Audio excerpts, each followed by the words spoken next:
El antiguo régimen era un sistema político, social y económico que predominó en Europa desde el siglo XVI hasta las revoluciones liberales de finales del siglo XVIII y el XIX.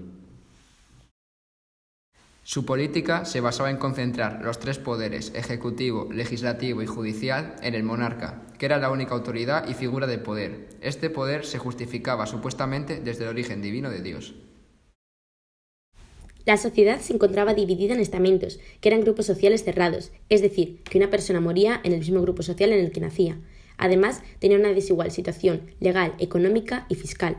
Había dos grupos privilegiados. En primer lugar estaba el rey, que era el que tenía el máximo poder. Por debajo de este se encontraba la nobleza y el clero, que era un grupo homogéneo. Y por último, había un único grupo que no tenía privilegios y recibía el nombre de tercer estado o estado llano. Era el más heterogéneo, ya que se encontraban campesinos, artesanos y burgueses, entre otros. Estos dos últimos estamentos son los súbditos del monarca. La economía del antiguo régimen se basaba principalmente en la agricultura. Se le dedicó una teoría económica denominada fisiocracia que defendía la tierra como principal fuente de riqueza y las actividades que se podían realizar en ella. Era necesario asegurar la propiedad privada de la tierra. Su principal representante fue François Quesnay.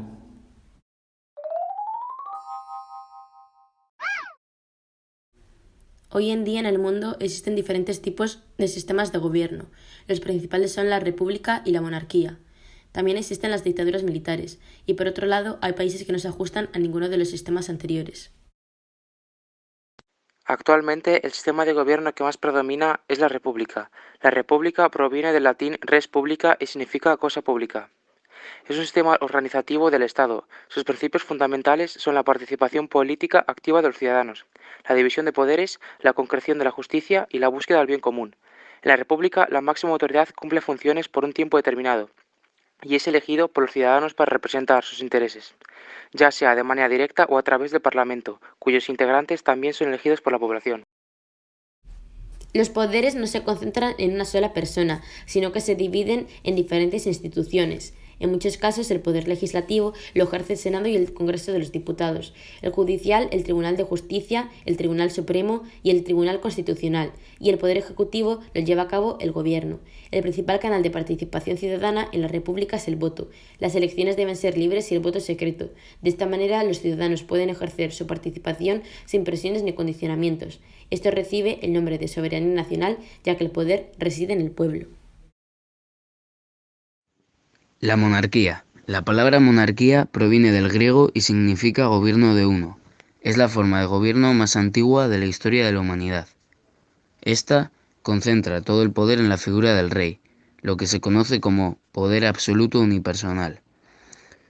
Dicho cargo es vitalicio, es decir, permanente, y se hereda al primer hijo varón que el rey tenga, el primogénito o el familiar más directo.